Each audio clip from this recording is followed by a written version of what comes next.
नमस्कार दोस्तों, the vision academy के यूट्यूब चैनल पर आपका हार्दिक स्वागत है। अभिनंदन करते हैं। जैसा कि आज हम लोग यहाँ पर चर्चा करने वाले हैं आरआरबी एनटीपीसी एग्जाम डेट की। तो यहाँ पर अभी बहुत सारा लोग यहाँ पर हमने देखा कि लोग बहुत सारा कंफ्यूज हैं कि यहाँ पर एग्जाम की डेट आ चुकी है, क्या एग्जाम की डेट यहाँ पर फेक है या रियल है, क्या चीजें हैं, आइए इसके बारे में हम लोग चर्चा करते हैं। तो यहाँ पर आरआरबी एनटीपीसी का एग्जाम अभी हाल ही में अगर बात करते हैं तो एसएससी ने टीसीएस को छोड़ दिया है। टीसीएस को अभी टीसीएस कंपनी को अपना एग्जाम नहीं देगा। अब ये एसएससी से खाली हो चुका है तो टीसीएस अभी जो है रेलवे का एग्जाम कंडक्ट करा रहा है। तो यहाँ पर 2 जून की आ रही है जो अपडेट, 2 जून से होने वाला है आरआरबी एनटीपीसी का एग्जाम।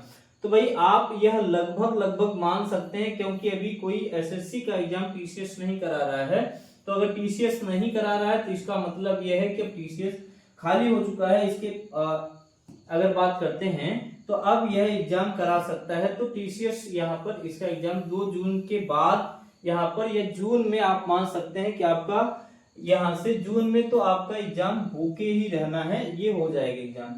तो भैया यहाँ पर आपका एग्जाम कब कंडक्ट होगा, कब होगा बताइए। यहाँ से अगर हम बात करते हैं तो इसका एग्जाम जून में हो जाएगा, ठीक है ना। आरआरबी एनटीपीसी अगर ग्रेजुएट लेवल की बात करते हैं तो ये जून में हो जाएगा। उसके बाद अंडर ग्रेजुएट लेवल का एग्जाम होगा। फिर यहाँ से बात करते हैं महत्वपूर्ण चीज क्या है, आपको कितनी तैयारी करनी चाहिए और किस लेवल पे जाना चाहिए, कैसे किस तरीके से कंटेंट क्या रखना चाहिए, किस तरीके से आपको क्या करना चाहिए। तो भाई तो पहले अगर हम बात करते हैं तो पिछले साल यहाँ पर 2019 जो कि स्टेशन मास्टर की कटऑफ को देखते हुए यहाँ पर चलेंगे। सीबीटी 1 की कटऑफ जो है यहाँ पर अगर हम बात करते हैं यूआर की, तो ये इलाहाबाद की 88.01 है। तो यहाँ पर इसकी सीबीटी 1 की देखिए कितनी हाई कटऑफ गई हुई है। तो आपको इसके ध्यान में रखते हुए, इसको ध्यान में रखते हुए उस हिसाब से अपनी तैयारी को करना है। अभी बहुत सारे लोग एकदम ढीले ढाले पड़े हुए हैं, तो बढ़िया से तैयारी कीजिए, प्रिपेयर हो जाइए, नहीं तो आपके लिए समस्या हो जाएगी भाई। तो अच्छे तरीके से तैयारी कीजिए। अब ओबीसी की बात करेंगे 84.39 आ रहा है। एससी की बात करते हैं तो यहाँ पर 77.97 आ जाएगा और एसटी की 73.38 है और ईडब्ल्यूएस का भैया 83.62 गया हुआ है जो कि इलाहाबाद जोन में है। अब मुजफ्फरपुर की बात करते हैं तो यहाँ पर स्टेशन मास्टर के लिए तो 86.58 गया हुआ है यूआर के लिए।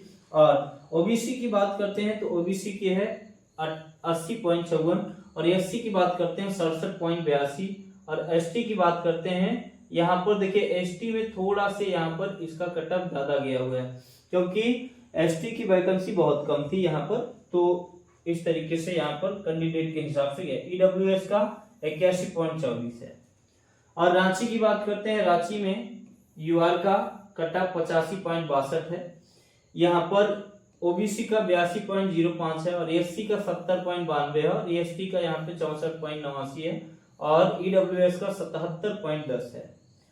तो यहाँ पर अगर एवं देखा जाए भाई, अगर आपको कटऑफ की बात करते हैं तो किसी भी जोन की आप देख लीजिए, किसी भी जोन की यूआर की, यहाँ पर आप जिस भी कैटेगरी से बिलोंग करते हैं, चाहे ओबीसी, चाहे एससी से, चाहे एसटी से, ईडब्ल्यूएस से, चाहे यूआर से, आपको हमेशा कटऑफ कहीं न कहीं यूआर के आसपास मान के चलना चाहिए। अगर ओबीसी, एससी, एसटी हैं तो आपको यूआर का कटऑफ मान के चलना चाहिए कि हमको यूआर का कटऑफ क्लियर करना है।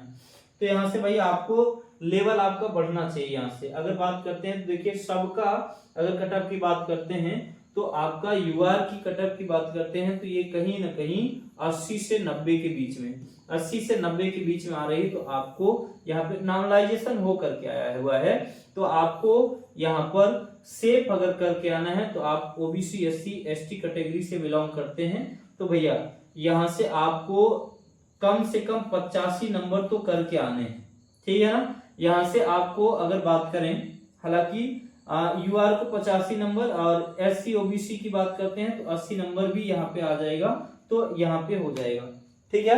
तो इस तरीके से आपको 80 से 90 के बीच में आपको स्कोर करना पड़ेगा।